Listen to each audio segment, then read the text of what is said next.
This is the Liz Callaway Show. She's a one-of-a-kind, and she's only found here. The new conservative alternative. WTKN Talk 94.5. Okay, let's do it.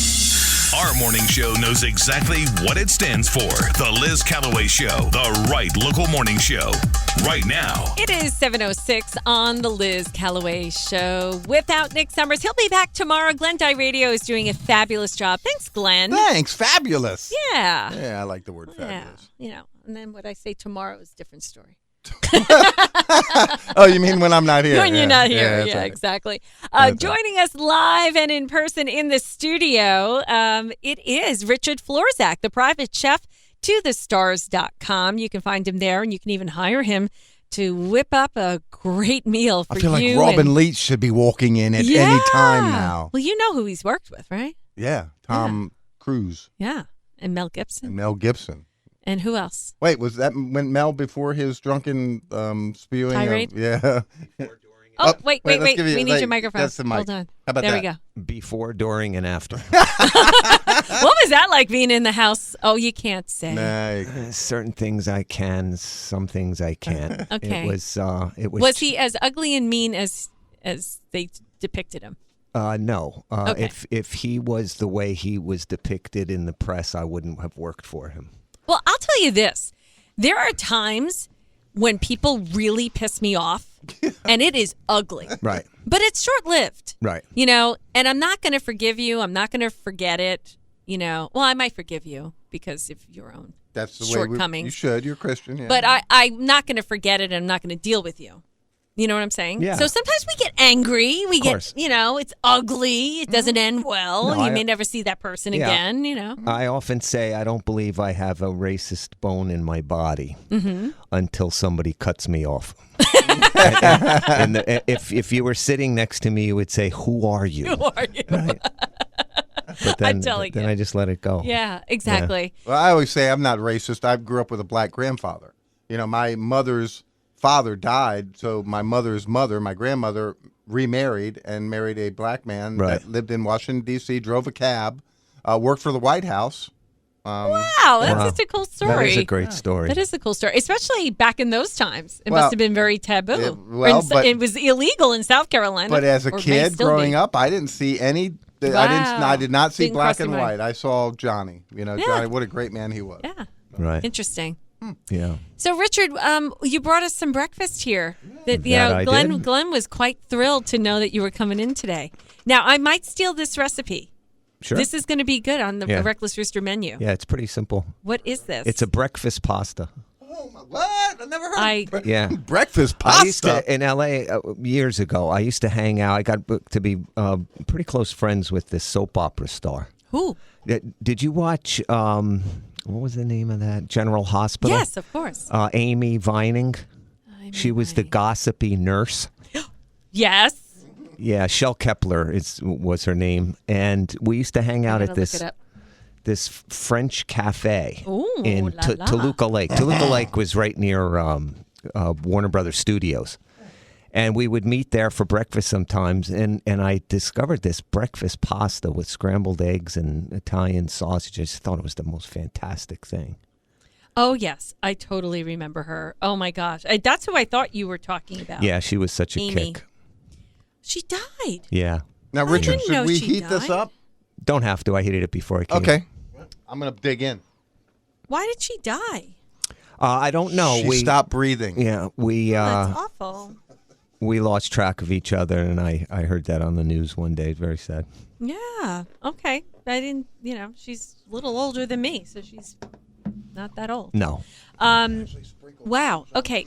Listen, Glenn's good now. You fed him. He's good. Good. So, so how much of the recipes that you come up with, are these things that you come up on a whim, or you borrow a lot and you experiment? Is there some kind of recipe that never been seen before, or? Yeah, there's a lot of stuff that I develop over the years, especially working as a private chef where you're working for a family where everybody, there's always some food idiosyncrasies. Yeah. So-and-so can't, have this or that. And you sort of have to just shift gears and know how create things that's going to work for the most amount of people in the family. Yeah, so some of it are my designs.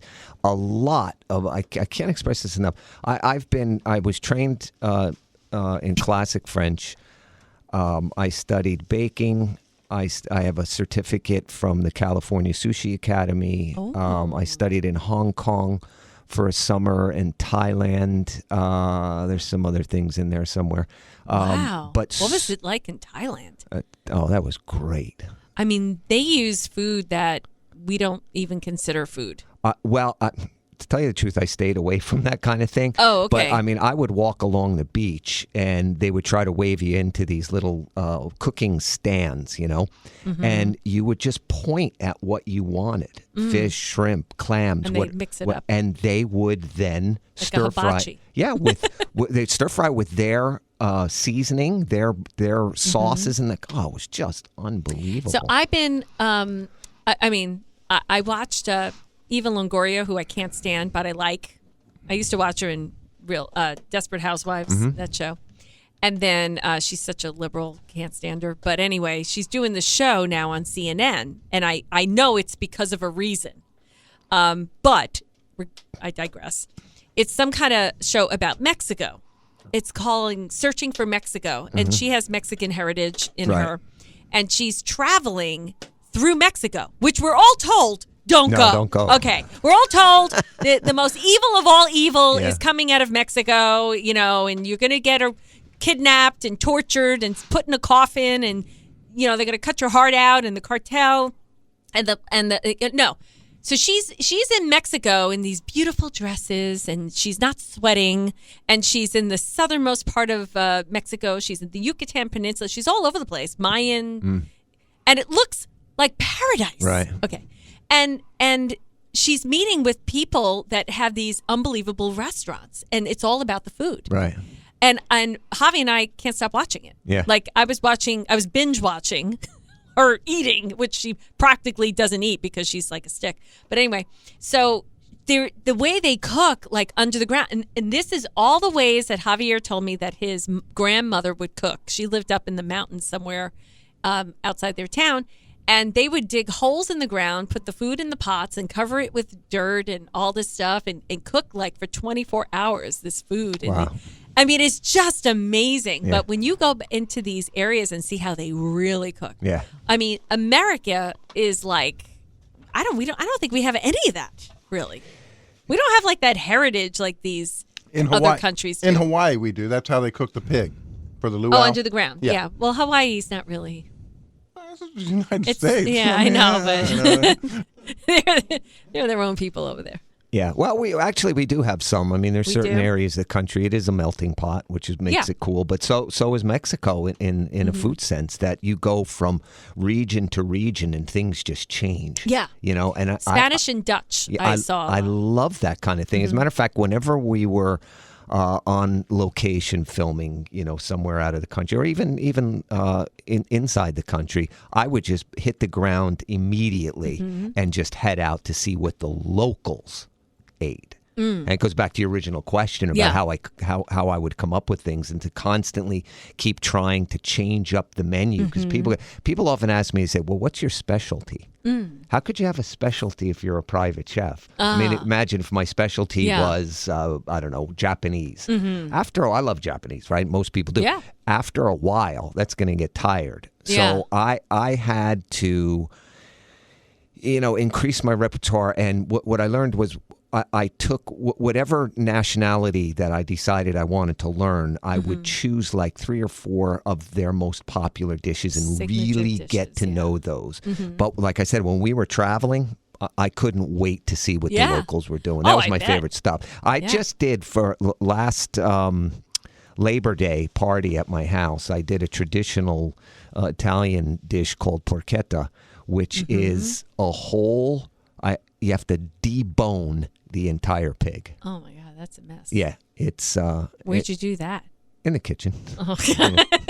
My wife walked Poor in. Heidi. Said, what is that 65-pound animal doing on us? Right? It's not going to be good. But anyway, that would not fly with me. you just slather it with all kinds of herbs and stuff, and then you tie it up and roast it. And when it comes off the spit, the outside is real crispy, and when you cut through it, it's boneless. So is that a pig pickin'? No. Have you been to a pig pickin'? Yes. It's very interesting. Yeah. A lot of people from the north don't dig it. Do you ever go to a pig pickin'? No, but I mean, I did the pig thing in Hawaii. What was they the call that thing? Kahlua pig? What did you do? They basically they cook it under the ground. They cover it with banana leaves or something. Right, they do that in Mexico. Yeah. And then it's a similar texture. We ate. It was. But I mean, you eat from the pig. Well, on a plate though. No, we weren't. Oh, okay, yeah. So pig picking, you eat from the pig, like you pull the pork off the pig. Yeah. Everybody just stands around the pig and. Yeah, Okay. yeah. It's not like one of my favorite things. Well, to do. I think about chicken spreading the germs from one end of the kitchen to the other. Can you imagine a pig? We got to debone this pig today, honey. Yeah, is there salmonella in pigs? I don't know. But very interesting. Okay, so now what did you make us today? You have this breakfast pasta. What's in it? That has the penne pasta, scrambled eggs, Italian sausage, olive oil, garlic. Is that sweet or hot? Sweet. And fresh basil. Ah. Right? Gotta have that. We got fresh berries, Oh, my gosh. which I love. And what is this? These are herbed pastry straws. Made with pastries? Yeah. Last time you brought me those other things, I couldn't stop Oh, eating the them. buñuelos. Oh, my God. This is the best day. I never made them home. Yeah. This is the best day ever at the radio station. Don't talk with your mouth full. It's delicious. I probably ate about 40 of those before I brought them to the that true? studio that day. I was going to say, what time did you get up this morning? I prepped some of it last night. I got up around 5. Okay.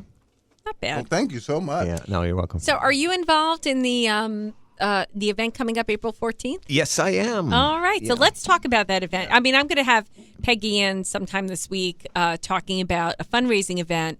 There's a young man that has contracted some sort of cancer, and he's very well known in the area, Robert Crout, and he needs some help with his medical bills, and they're just mounting and mounting as he goes through this trek of battling cancer. And apparently he's done a lot for the community. And so Peggy from Magnolia Living Group has spearheaded this fundraiser for him coming up on Friday. And you're involved with it a little bit. Yeah. I'm going to do the same thing that we did for Baby Love. We seem to raise a nice amount of money for that. So we're going to do the same thing where it'll be dinner for 6, cooked by me in the privacy of one's own home. Is it going to be an auction item or a silent auction? Yeah, no, it's going to be an auction item. Okay. I'll be there. And it's just so grateful to be part of this. Living in socialist Los Angeles for so many years, people don't do this kind of thing because they feel that they're protected by the government. The government will do all of that. And to come here and experience that, firsthand, how the community comes together. Yeah. That's what we're all about. That's why I love. Well, I'm lucky enough to have a platform where I can help organizations and things, and even come up with our own ideas.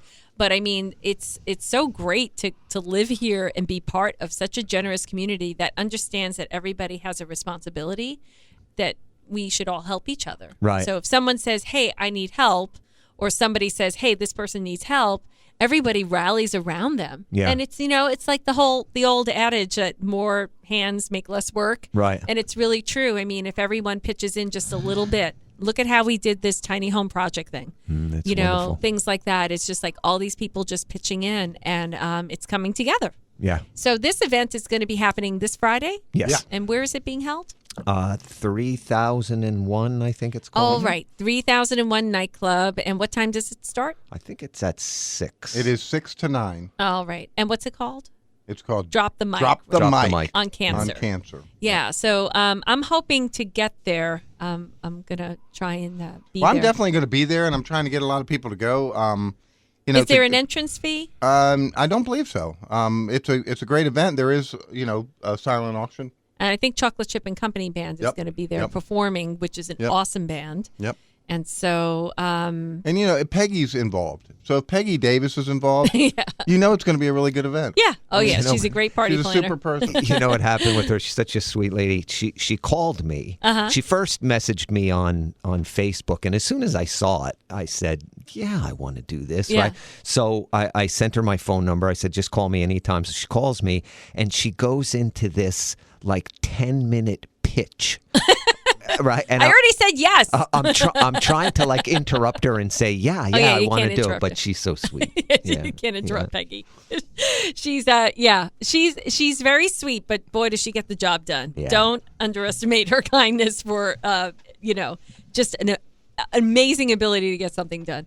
It is 7:21 on the Liz Callaway Show. Joining us in the studio is Richard Florczak, theprivatecheftothestars.com, which we're chit-chatting about food. Do you have any food questions for Richard? Or maybe celebrity questions for Richard? He moved to the area about a year and a half ago and is enjoying the life down in Myrtle's Inlet and fishing, and he knows Captain E. And Captain E is going to be joining us too, by the way. We're going to get the Marshall's Marine Fishing Report at 8 o'clock, in fact. We'll be back in just a few moments. Liz Callaway and Nick Summers will be back in a few on Talk 94.5. It is 7:28 on the Liz Callaway Show. We have a few moments here. Glenn Dye Radio and Richard Florczak, the private chef to the stars.com, is joining us. You can find out more about him and his book. I have your book in my kitchen. You're looking at me every single day, watching me. Saying, cook, Liz, cook some fresh food. The other day I went to the store and I got sushi. And I don't like to eat a lot of salt. So I really stay away from eating having the soy sauce with it. But I need to know, when they serve sushi, there's, and you said you learned sushi, so I have to ask you, there's wasabi, there's ginger, and of course the soy sauce little dish. What is the proper etiquette to eating sushi? Do you eat it in one bite? Do you put the wasabi in the soy? Do you put the ginger on, eat it in between? What is it for? I'll tell you this. I was saying to you guys in the break that when I studied sushi, when I studied Japanese food, the chef, when you were finished putting together a piece of sushi, if you reached for the soy sauce, he'd rap you on the knuckles. Whoa. And he said, no soy sauce. He said, you want to taste the quality and the freshness of the fish. It's so important. Certainly the first bite should be done without soy sauce. It does taste different because I've now eliminated soy sauce. Right. Because I don't want the salt. Right. So you actually do taste it. But a lot of times these places put a lot of stuff on top. Yeah, that's American. I don't like that. Yeah, neither do I. I like that spicy mayonnaise. I don't like it. Right. Yeah, or cream cheese. They use cream cheese. That drives me nuts in all types of food. With plate presentation. All of a sudden, somebody thinks that if they get a squirt bottle and put some raspberry sauce in it, squirt it, all of a sudden you're upscale, and it's just not the way it works. That's interesting. So how is sushi supposed to be served? And have you found any place on the beach that serves sushi the way you think it should be served? I have not yet, but that doesn't negate the fact that I'm sure there are great sushi places around here. I overdosed. I want to go on a search for a good sushi place. Okay, I overdosed on it in Los Angeles because it got very, very popular there long before. Do they do it right there? Yeah, you can find places that do. Authentic. Yeah, absolutely. But it got to the point where you could buy them in 7-Eleven. And I just had it up to here. Yeah. I just need a little break from it before I start. I'm always kind of leery of buying sushi from from the supermarket, or or a gas station. Unless I see them make it in front of me, then by someone who looks Japanese, right? I really have a hard I would have a hard time buying it from you, Richard, if you were making it. And I don't. But blame you're trained. You're trained. So But I'd like to see someone Asian making my sushi. I don't know why. Is that racist? No, I think it just kind of goes hand in hand. But in the grocery store, if you go in and they're actually preparing it, it does make it more inviting to buy. But if you go in and it's basically taken out of a box and displayed, and that I don't know how it was handled before it got there, exactly, or how long it's sitting there, or who opened it while no one was looking. So, all right. So tell me, how are you supposed to eat this? So you're not supposed to put the gushy stuff on top. Soy sauce, not until after the first bite. Do you eat it all in one bite? Yes. You do? Yes. Okay. And do you, how do you use the wasabi and the ginger? The wasabi is usually part of the construction of the actual seafood, the sushi piece. So it doesn't have to be on the side. It doesn't have to be inside. It should be served with wasabi already on the rice with the fish lying on top. The extra wasabi they give you is for you to moderate or. Wait, are you talking about sashimi? No. Wasabi. What? The green stuff. No. You're saying on top of the fish. No, on top of the rice. On top of the rice. And then the fish is laid on top of that. Oh, like a little decoration. No. Oh, wait. I'm eating sushi rolls. What do you mean? The fish is on the inside. Oh, I see what you're saying. I'm confused. There's also wasabi inside the roll. Okay. So you're flattening out your rice. You put this little moat in the center where you wipe the wasabi down that, and then your ingredients get put in after that. The wasabi that's given to you on the side is extra if you like it a little more spicy. And the ginger is like a palate cleaner for in between bites of sushi. Oh. But if you're switching sushi flavors? No, it's supposed to be done in between each one. Okay, well, I kind of do that anyway. I've been putting it I thought on it was top. help me to digest it. I put a little bit of wasabi, then the ginger, and then I eat it. And don't tell anybody. Don't let it leave this room. Oh, well. But I do the same thing as well. I'll put the soy sauce, the wasabi, and the soy ginger, and mix it all together. It's a terrific thing. Oh, I love the ginger cold. I like it straight. Take my ginger straight. I have a policy. First of all, when you're a private chef, you can't be pompous, right? Right. You're feeding the people that are paying you, right? And I would always do, even to this day, I will always do a recipe exactly how it tells me to do it, right? Even though I can be looking at it. Do you measure? Yeah, absolutely. Right? You don't eyeball. Sometimes I do. Once I've known, He's a chef. He should be able to do once that. I've known the recipe, though. Yeah. But I took a recipe of my wife Heidi's mother, right, out of her cookbook to do for the first time because my wife was saying, "God, I missed that." And I said, "I think your mother has that in that folder." So I did it exactly the way she said it to do. And while I'm looking at it, I'm going, yeah, I could probably do this. And I said, nope. Do it the way it says to do it, and then make your adjustments. I had a girlfriend that would make a recipe and change it every single time. She could never just follow the recipe. Right. And that's me. She was the lady that would call up the pizza place and say, we want a grandma's pizza, but can you take this off, and this off, and can you add this, this, and this? That's annoying. And he used to be a restaurant owner for a pizza place, so I would have told. I told her just start with cheese pizza and build it from there. Yes, right. And her argument was it'll cost more. I don't care. I don't want them spitting on my food because I went in one time. The guy slapped the pizza down and goes, "This is the third one we made." And I'm like, "Why?" And he said, "Because it's so confusing the way she orders." And so that's when I told her, "Don't do that no more." Absolutely. Okay, so we need to go on it. If maybe people know of a great sushi place, an authentic sushi place. I mean, I used to go to Coast Sushi all the time in Market Common. Did you ever go there? No. It's pretty good, but I'm not a sushi expert. Right. But what I did find out is that about 6 years ago, they did an inspection of all the sushi places, and they found out that the fish that you were being told that was in your sushi was not the actual fish. Did you know about that? No, and they did a DNA testing on all the fish inside all the sushis, and you think you're eating, lobster or scallops or whatever, and it's not. Yeah, I'm trying to think of what fish can be possibly confused with other fish. Yeah, well, the scallops is the one that's notorious. Because have we ever talked about that? Bay scallops, sea scallops, real scallops, fake scallops. You can make scallops out of stingray. They just cut them in circles. So if they're perfect circles and they're all exactly the same, it's probably not real scallops. Right. Yeah, they'll do that with other fish too. They'll often use thresher shark for swordfish. Oh. So is that legal? No. I was just wondering. Like, I mean, aside from false advertising, you know, I just really want to know who is using the right fish and doing it the right way. I've been going to King Kong Sushi.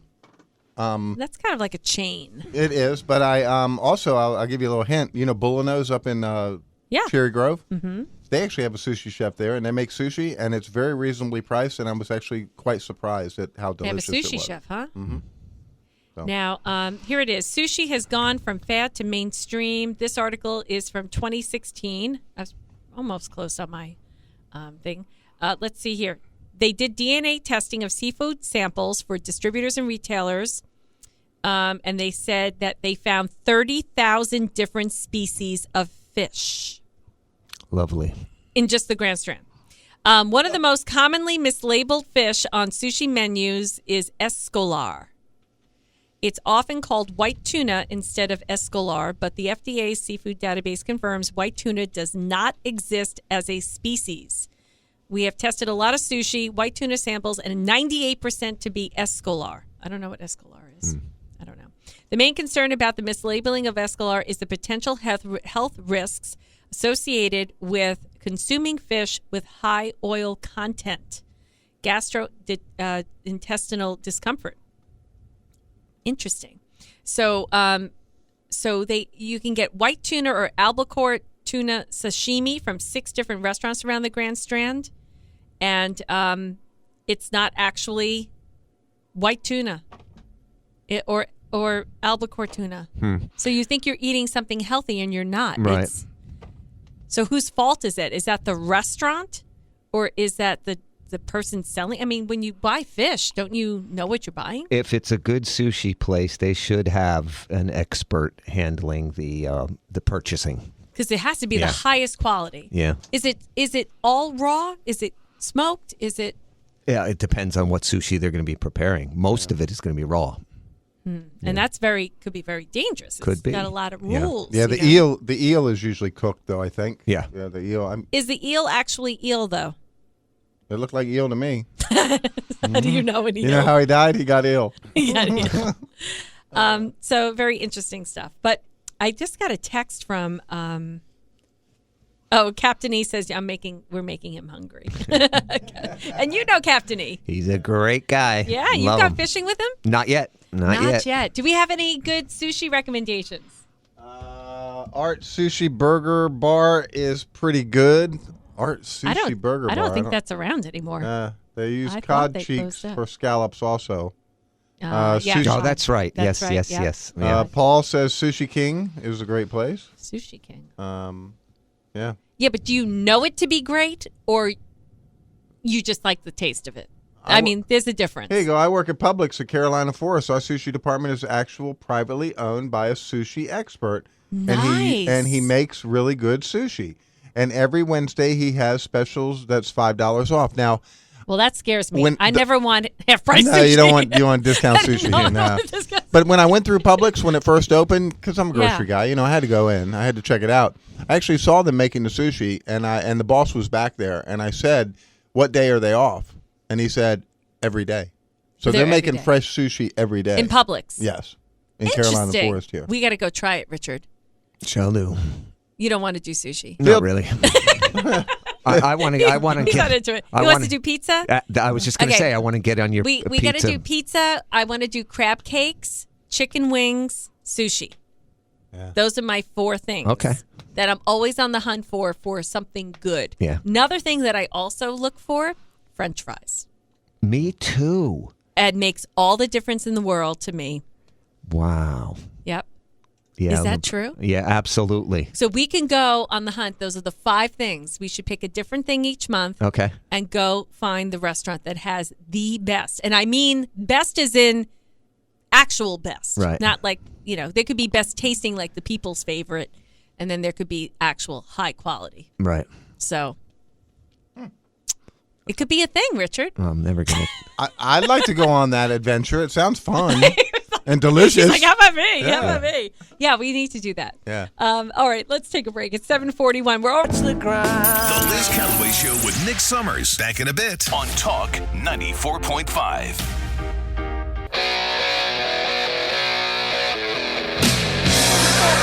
On the Liz Callaway Show. Thank you all for all your recommendations. And you know, when I went by Richard's house, I don't know, a week or so ago, I was making a turn, and right there's a new place, and someone just texted about it. It's called Mike the AR guy.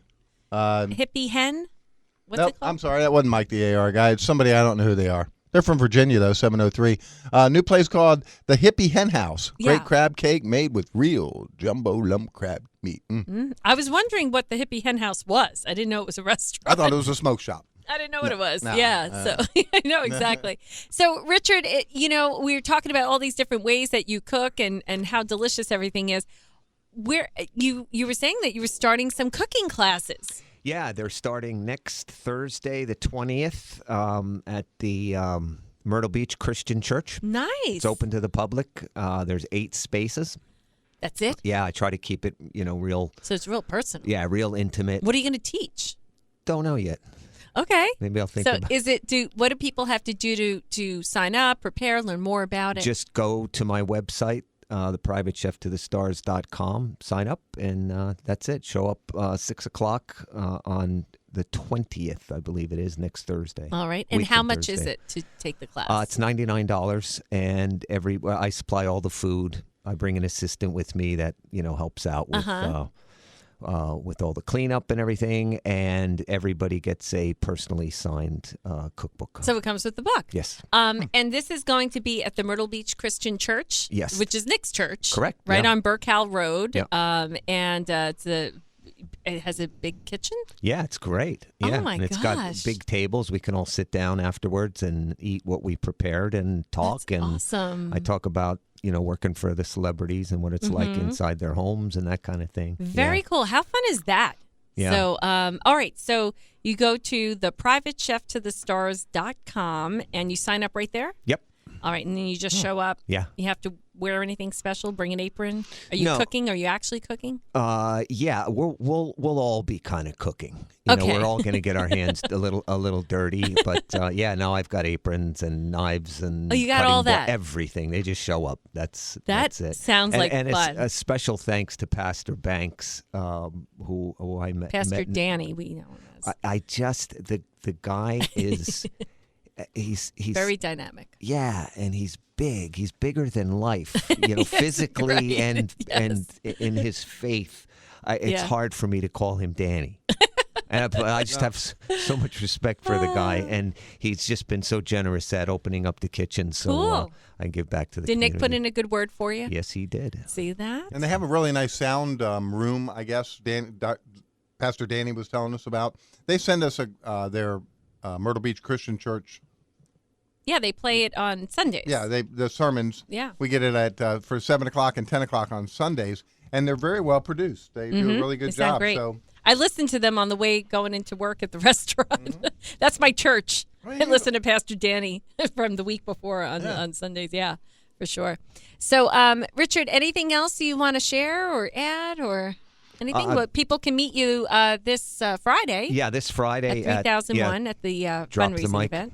Drop the mic event. We'd love to see everybody come out. Yeah, you can find that on Facebook, and we'll share some information on that. We'll share, when we have a chance, information about the Private Chef to the Stars. I'll get all that up on our Facebook page on talk945.com. All right. Wow, that's delicious. You're still eating. I am so happy. I mean, I've never eaten in the grocery days. I would get up at 10 o'clock and, in the early days of the grocery, back in 1980. I get up at 10 o'clock at night and I'd eat lasagna, and then I'd go to work. I've never, ever had pasta for breakfast. Yeah. Oh, that's funny. I used to make pizza breakfast. Breakfast pizza. Breakfast pizza? Did you ever do that? Yeah. They actually sell it at the grocery store now in the frozen food section. Oh, I wanted to do it at the restaurant, but it just never, I can't get anybody to actually do it. I think the closest I've got to something like this was in Hawaii. The Moco Loco was 2 scoops of rice, and it had a Salisbury steak on top of it with the gravy and then a fried egg. And that was what we had for breakfast, and it would really stick with you, while you're out on the beach and in the water. Or working in the fields. Yeah, I wasn't going to Hawaii to work the field, but this never gets old for me. I mean, I've been doing it now for 40 years, and I can just about pinpoint the time that I made the leap into this business. I was hanging out with my best friend in Los Angeles, and we would just go all over, eating. We would typically look for the buffets because we were so broke at that time for our life. But I had made something one time on the weekend, and he came over and he said, "Richie, this is fantastic," and he was so happy.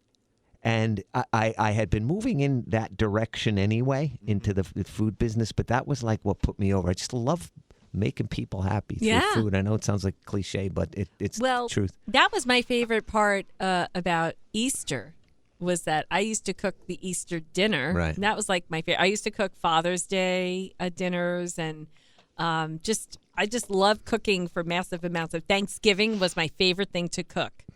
And I would go into like Better Homes magazine and pull out the whole recipe.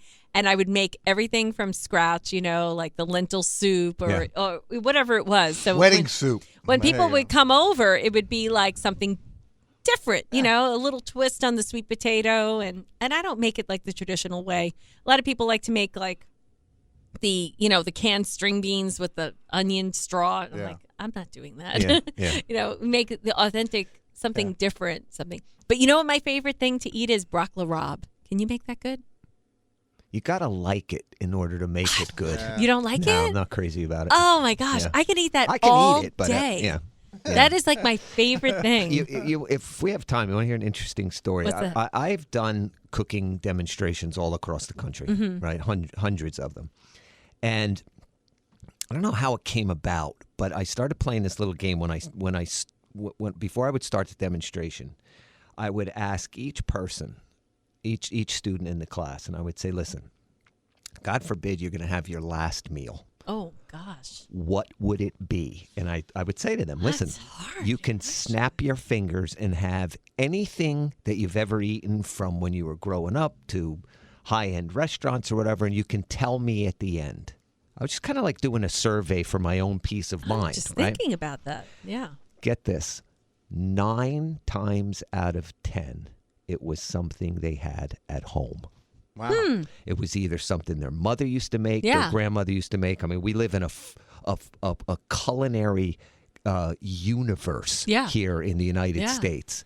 Yet 9 out of 10 people would choose something they had at home. Something they had at home. Interesting. All right. I don't know what I'd pick. It is 7:56. We'll be back in a moment. The Liz Callaway Show with Nick Summers. Back in a bit on Talk 94.5. Here's your Marshall's Marine Fishing Report with pro Captain E. I don't know if that's Liz what you wanted. Callaway Show with Nick Summers. Talk 94.5. Hello. Good morning, Captain E. Good morning, Liz. How's everybody? Oh, really good. I kept on the private chef to the stars right here, Chef Richard Florczak. I kept him on because I think you two know each other. What's up, Chef Richard? What's happening, Captain E? How's my buddy doing? Oh, loving life. I was telling somebody just recently when I got situated here in Myrtle's Inlet, I had been here about 6 months. I said, I want to meet 2 people. I want to meet Liz Callaway and I want to meet Captain E. Look at that. And how lucky I am. Man, did you set your goals high?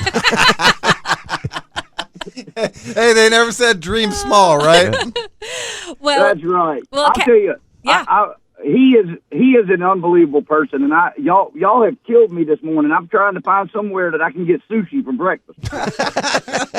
That doesn't sound good. Go to Publix. That's what we heard.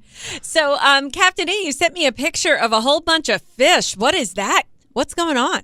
Oh, that's why I was when I tuned in and got in the car this morning and started hearing y'all talk about sushi. I said, Liz has called Richard and asked him what these fish are, and now they're talking about exactly how we're going to cook these. And those are blackfin tuna. And, yes, we were blessed. We had a great day offshore Friday fishing in a tournament out of Charleston.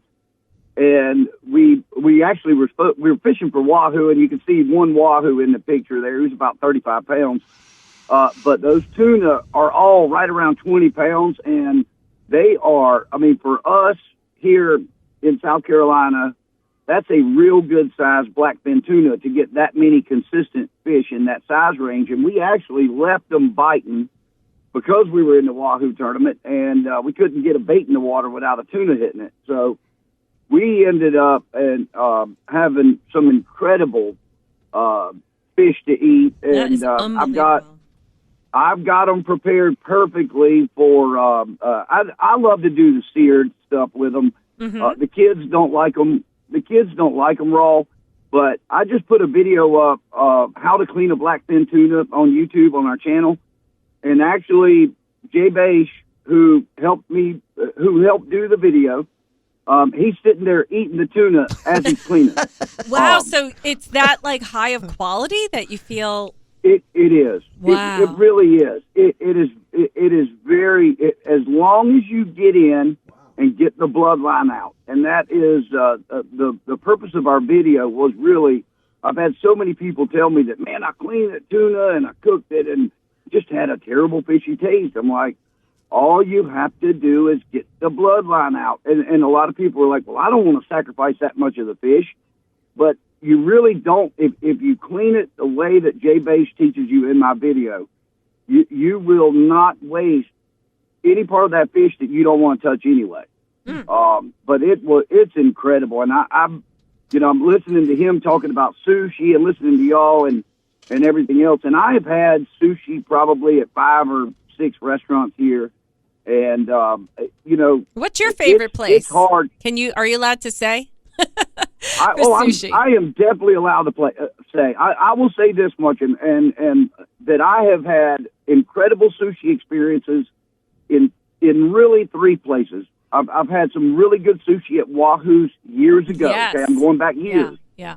I have had really good sushi at Wicked Tuna. Yeah. I will say, probably as sashimi comes, I would say the best experience has been over there, and then an all-around experience has been at Aquinos, which was formerly Miyabi's, formerly whatever the last name was, but Aquinos there in Myrtle's Inlet.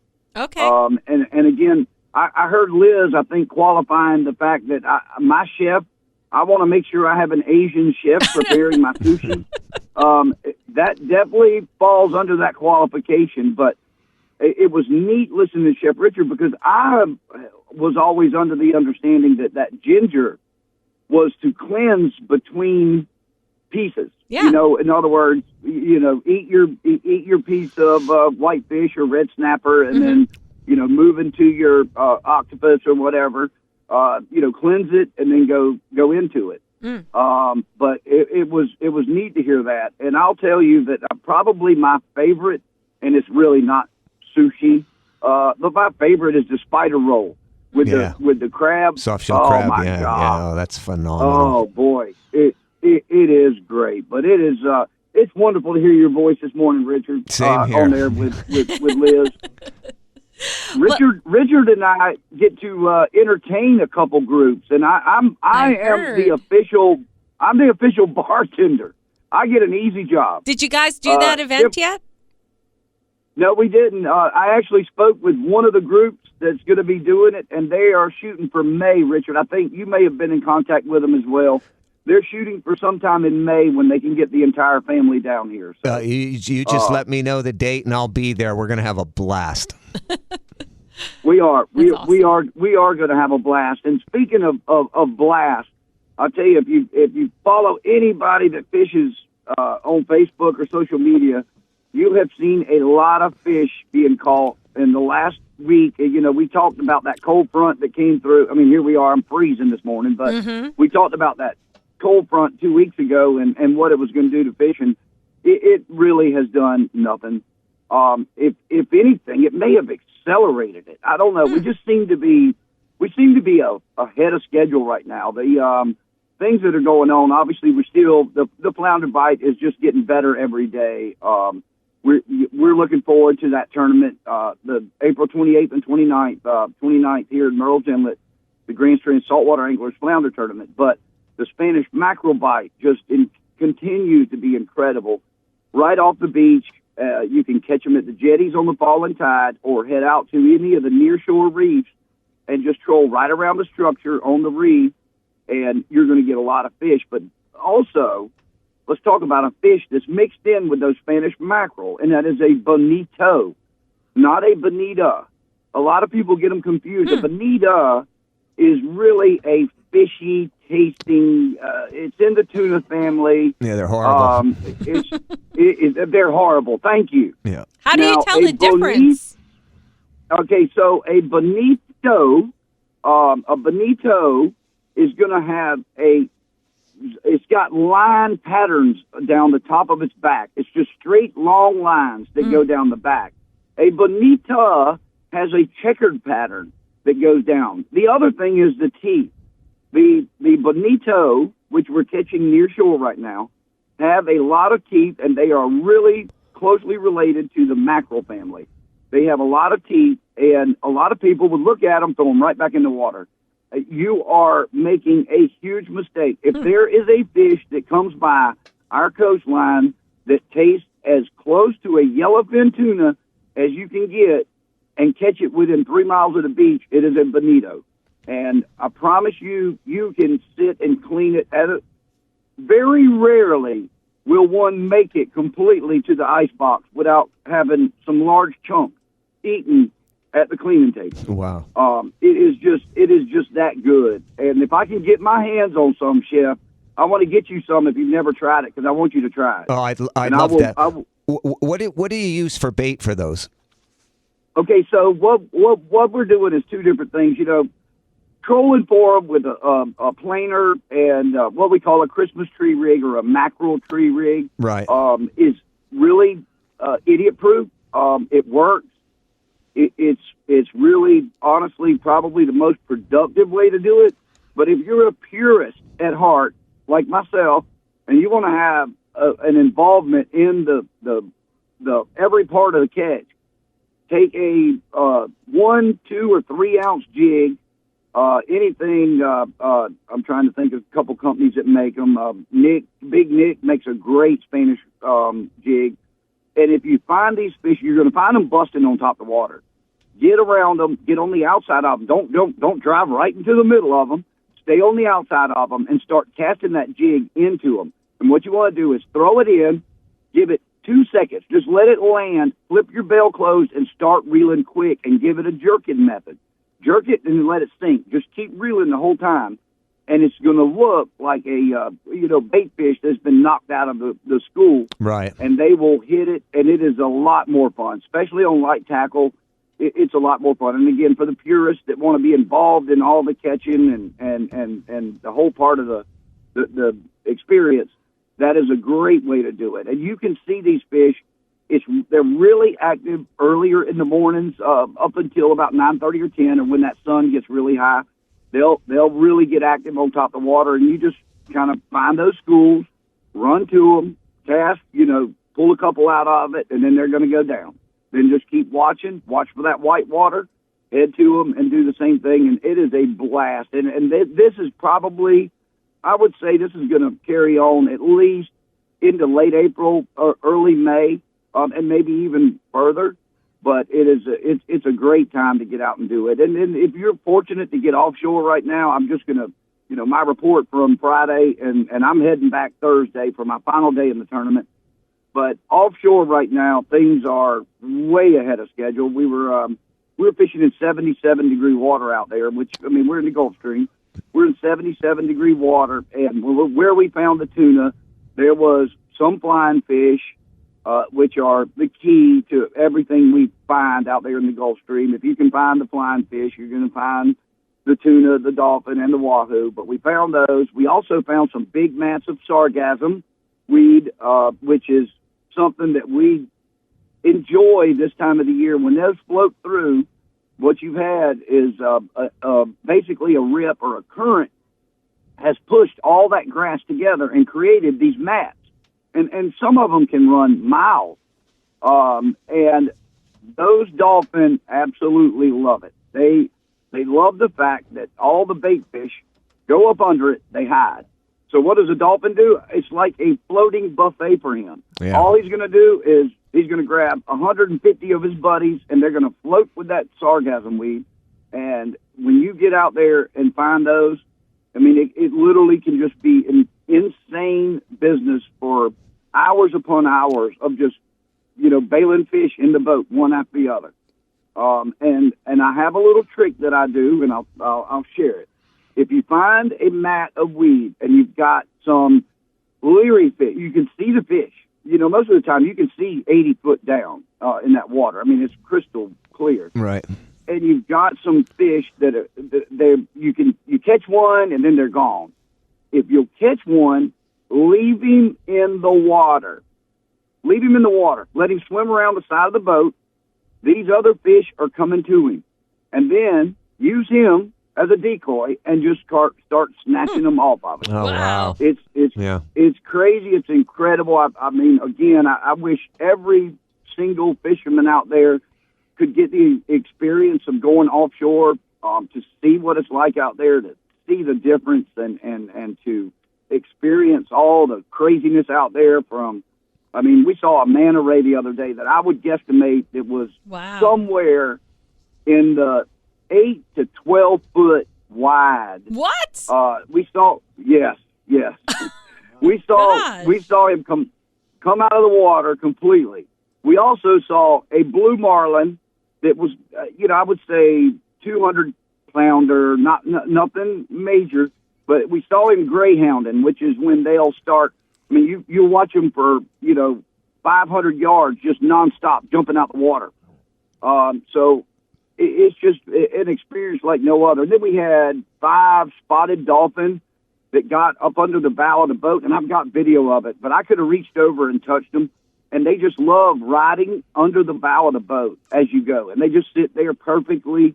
It's so beautiful, and they, like I said, when I go fishing, 20% of it is about the fish.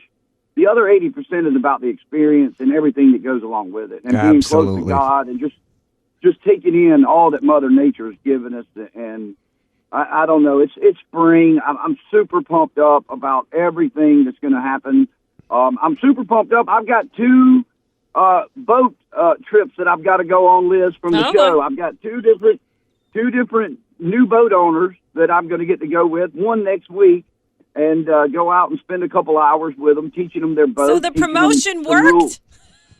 The promotion worked. I pimped you out good? I told you it would.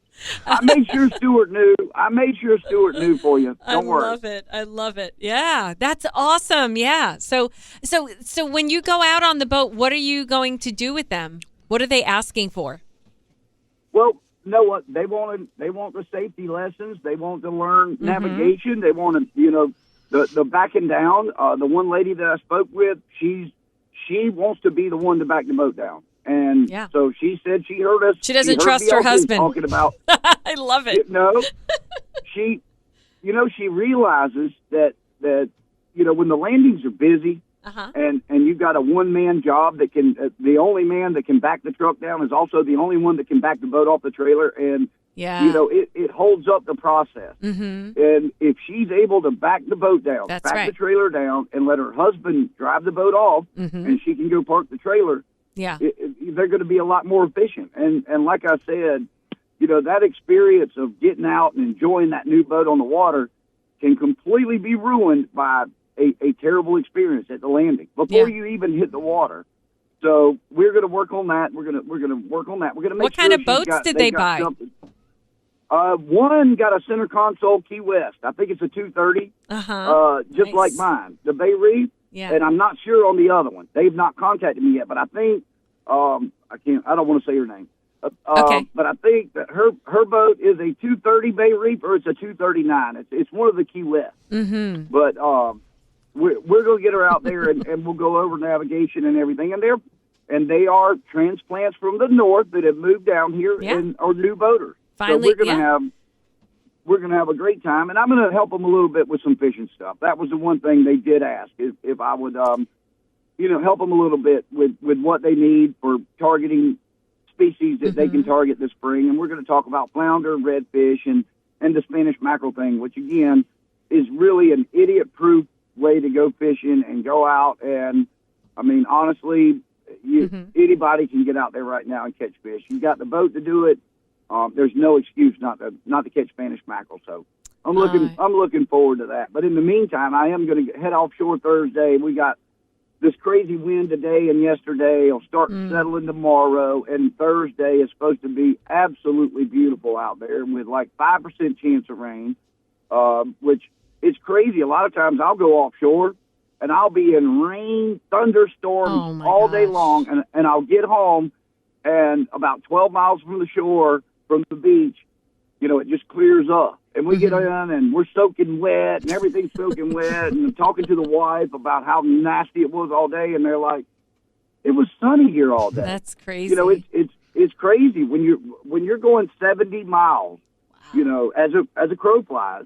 You really do run into a completely different area of weather, and especially when you've got that warm water out there, it's a lot more apt to have pop-up storms and things of that nature. So I really like when I see that it says 5% chance of rain, because I am not a fan of lightning in a boat.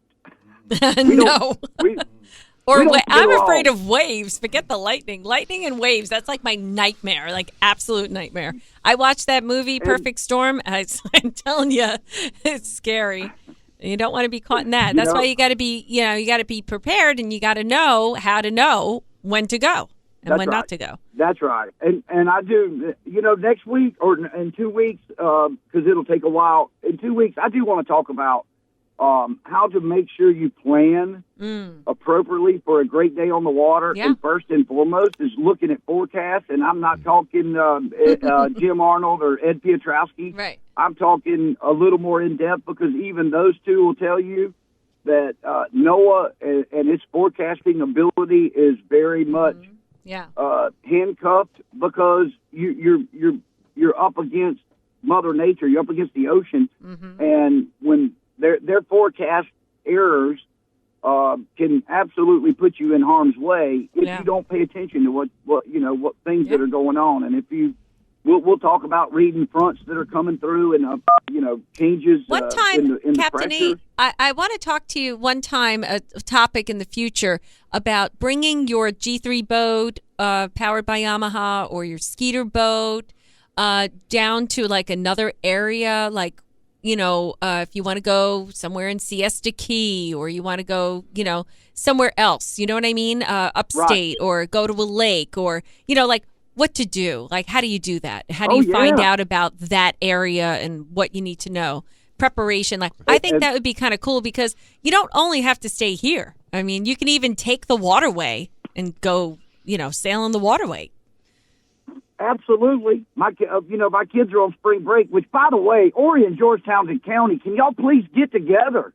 I know, and go on the same trip, on the same week off. I know. I agree. I mean, ridiculous. But my kids are off because we're in Georgetown County. And one thing we talked about doing, just kids and myself, since the wife's got to work, is putting the boat in the water right here at Waka Wachi. Yeah. Filling it up with gas and heading south. And I'm talking south. I mean, we're going to go down to Charleston so bad.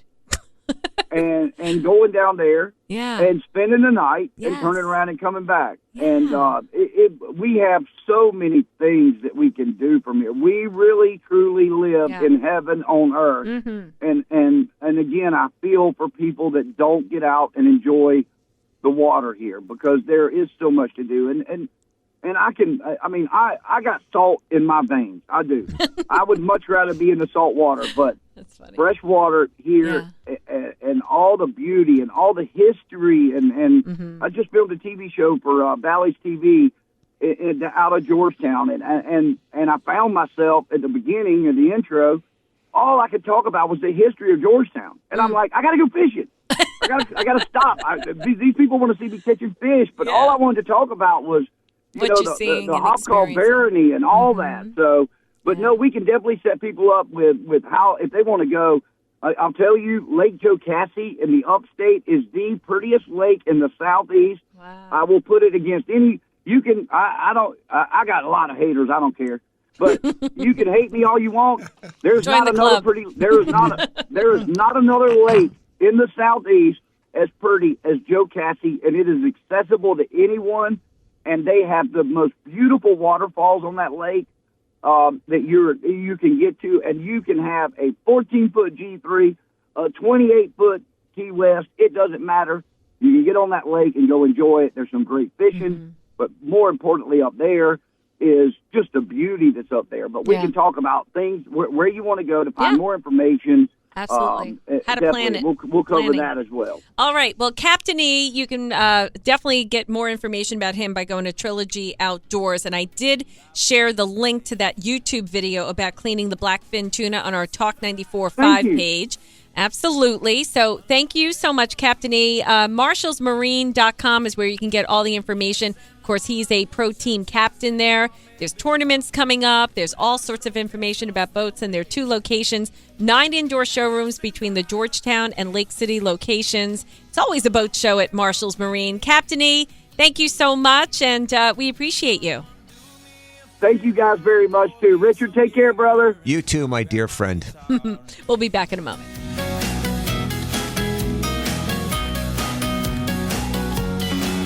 Liz Callaway and Nick Summers will be back in a few on Talk 94.5.